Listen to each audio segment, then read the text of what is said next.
Okay, guys, welcome back. Welcome back to another episode of Slow Life Trading here. We got a good episode for you today. Today, we're going to talk about setting your GTC. Okay, that's what we're going to talk about, setting your GTC. Well, today, I got up this morning and I did my bike ride. I'm sticking with my goals, guys, but have you guys set your goals for the year yet? I'm sticking with mine. We started this keto diet on the 1st, and today is the 7th. So this is my 7th day, and I'm here to tell you I have not cheated, not one time. I gotta say this though, there is one day where I had chicken wings that were fried.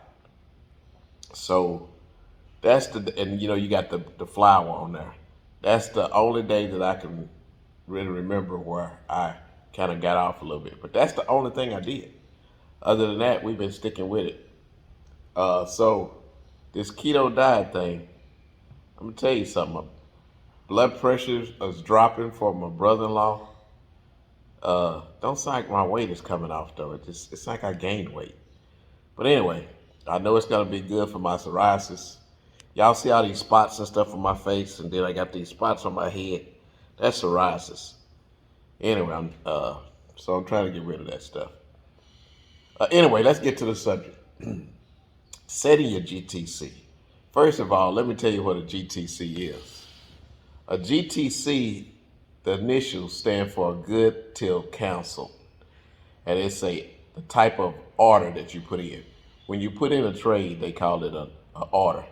Did your order get filled? Did your order get entered? You know. So a GTC is a type of order you put it in. They call it Good Till Cancel because once you put it on, it won't come off until you cancel it. Okay, for 90 days. Now the thing is, you don't really need a GTC the way that we're trading because we're day traders and all our options expire that same day. So technically, you don't really need a GTC. You can just say that you put in your exit order. But I like to use GTC because GTC just sounds better than exit order. Okay. But anyway, so when I say that you put in your GTC, what I'm saying is that you put in your exit to get out. And when I say exit to get out, I'm talking about your profit exit, not your loss exit. Okay? There's a difference. I don't put in loss exits because sometimes the stock option will just move up and down right quick. And, but it's really not that high like that. For instance, on a candle, on a chart, we use a 2-minute candle chart. And if you look at them, sometimes you will see where the stock went up, sometimes $10 or $15 on one candle, and then it'll come back down another $10, $15 on the other candle. Where in some cases, if you had your GTC set on that, it would have gotten you out on that up price, and then it come back down, and you like kicking yourself. Okay, so I don't like setting GTC orders on the loss side of it. Now, the good side of it is that there have been cases where that price will jump up like that and then jump back down.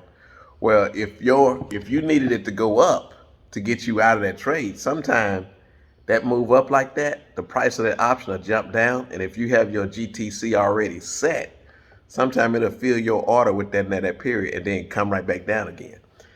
That's one of the reasons why you want to have your GTC set, because I can't even tell you how many times that I have seen it hit your target price, and then if you don't have your GTC set, you go in and try to put your price, and then by the time you get the price in that you want to get it out at, it has moved back away from that. When you are a day trader, the numbers can move fast. And when you first get started with this, the numbers can be a little bit overwhelming how fast they move. Okay? So put your GTC in. So that way if you walk away and you don't see the price move, or that way if it jumped down like that right quick and you can't get your fingers to react to it fast enough, it's already in there. It'll hit it if it gets to your price, and boom, you're out. You're gonna love that. Okay. There have been times where, uh, let me just give you an example. When we're doing an iron condor, and I'm gonna talk about this on two things.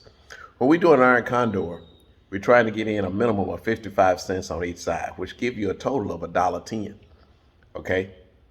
And then if you want to exit at 65 cents, what you do is take that. I mean, if you want to exit at a 65 cents profit, we try to get somewhere between 85 and 65 cents profit. Just depends on you.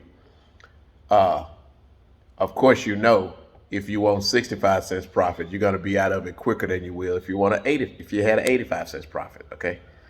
So anyway, so if you want that 65 cents profit, what you do is you subtract 65 from 110, which is 45, and you set your exit price, G.T.C, at 45 cents, okay, to get you out. Now, it's like I was saying earlier, sometime it'll get there.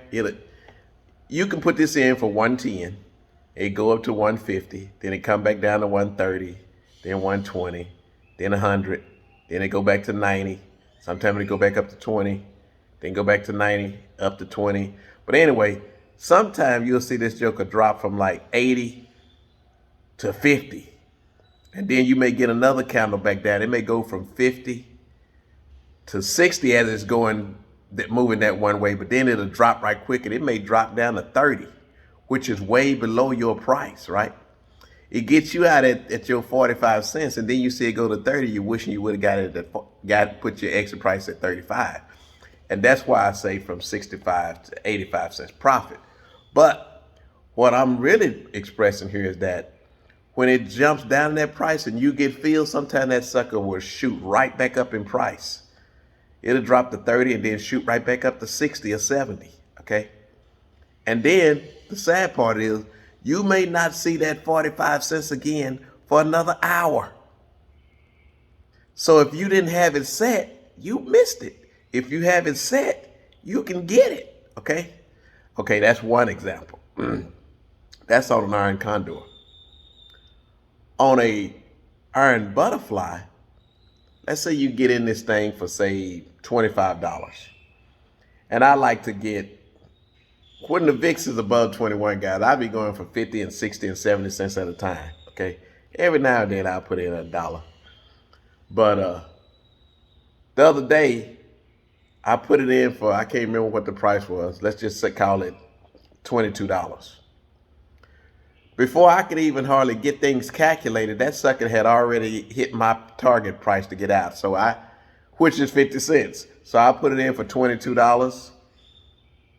I think I got $21.65. I put in me an exit price for 21. Before I could even get this thing set up real good, I'm out of it. Okay, that quick. It was not only less than a minute, it was within the same minute. Okay, I wish I could show you that price, that ticker, but I'm not at the computer right now.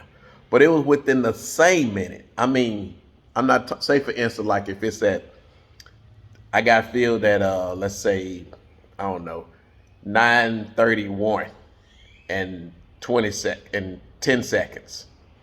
I was out of that trade at 9:31 within that same minute and maybe 40 seconds. That's how quick sometimes this thing can go.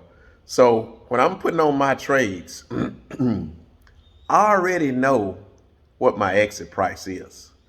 So I calculate it up, go over to the other side, put in my exit price just in case it hits it. I want to be out of that thing with a profit. And you say, well, Robert, that ain't even making that much money. Well, here's the thing. When you're loading a truck, for instance, right? You know, I love to talk about examples. Long time ago when I was a kid, my dad used to always go get a load of sand to put in the yard, or we used to raise hogs. So we put a load of sand in there with the hogs because they were turning into mud, and the sand was a way of eating up that mud, okay? We didn't like it when it was all muddy because it made it hard for us to get in the pen. And we had to do something. And sometimes it would rain so much or it would snow. And if a female had pigs, You didn't want them getting stuck in the mud. So we would get this load of dirt and we would put in their little pins to try to keep the mud away. Anyway, back to my point. When we would go get this sand or this dirt, my dad had a pickup truck and he didn't want to pay. So, and we didn't have a lot of money.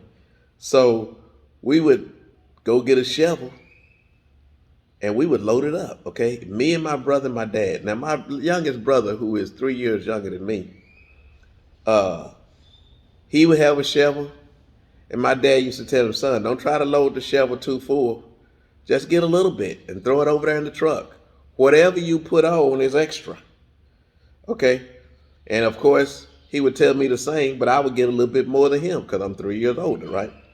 And we may not have been no more than, I don't know, 11 and 7 or something like that, 11 and 8 or 10 and 7, whatever it was. And of course, we got a good kick out of it because this was a time where we got a whole lot of talking with my dad, and we spent a whole lot of time with my dad. Anyway, a lot of time all day on Saturdays. We didn't go fishing. This is what we done.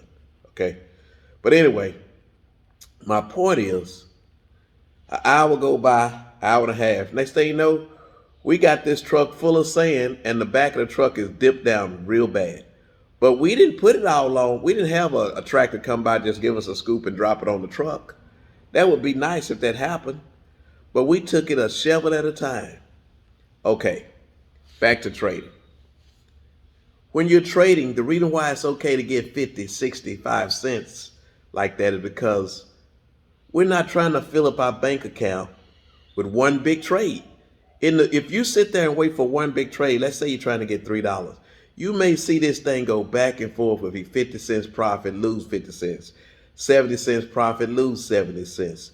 And let me just give you an example. This thing could go from $20 to $19, back up to $19.50, back down to $18.75, back up to $19.50, 60 again, sometimes even $19.20, okay? And then back down to 19. If you don't take your profit, all you doing is watching this thing fluctuate and you haven't put no money in your account, okay? And who knows, it may not even go back down to profit. You could always take a profit, okay? So I like to take my profits in bite-sized pieces because we don't know how this thing is gonna move. You make 50 cents, you put it in your account. You make another 60 cents, you load that over in your account. Then you may move up another strike price because the stock is moving. And then you put that in your account. You just keep doing this stuff back and forth, back and forth. And next thing you know, you've been made $50 a time. You'd be surprised. You do that about 3 or 4 times, you'd have made $150, $200 in a day. And sometime in less than an hour. A whole lot of times in less than an hour. Okay? Sometimes you may do that in 30 minutes. It just depends on how it's moving. And then there are some times where you have to wait forever just to make 50 cents. Okay? But in that case, don't be afraid to take a 50 cents loss. Because you may take 50 cents loss on this one, the stock, you can move up to the next strike price and make $1. You can make your money back instead of waiting on that 50 cents I'm waiting on that other trade to try to give you a profit. Just take the loss, move up to the next strike price, and get your profit that way, okay? Don't be afraid to take losses. The best way to win is taking small losses. Anyway, but you can do that and get these prices quick by setting your GTC. That's my point. You don't know how this thing is gonna move, okay? Taking bite-sized pieces, setting that GTC can really be beneficial to you. Do it. I do it. I teach my students to do it. If you're trading the way that I'm trading, I would suggest that you do it as well. You will be surprised what that will do for you. Now, it's hard to do when you have less than $5,000 in your account because you're limited to only 3 trades a week. In that case, you may try to go for $1, 75, 80 cents, and then call it a day, okay? But if you have more than 25,000 in your account, I say take them bite-sized pieces and just keep on hammering away at them. Keep on loading that shovel, throwing some in the truck. Load the shovel, put some sand in it. No matter how small it is. I have taken trades profits for 16 cents. I did that one day last week. I had a 50 cents, a 55 cents profit, a 16 cents profit, uh, 30 cents profit. No, 21. I had a 50 cents, a six. I'm talking about after commissions. 51 cents, 16 cents, 16 cents, and 21 cents. I was done. Guess what that is? That's $1. It took me less than 40 minutes to do that. Okay. So anyway, guys, I just wanted to put that out there. The GTCs are very important. You, I strongly suggest you use them. It's one of the tools in our toolbox that if you use can really be beneficial to you. Anyway, that's all I have for you today. Until the next time, peace out. Keep it slow.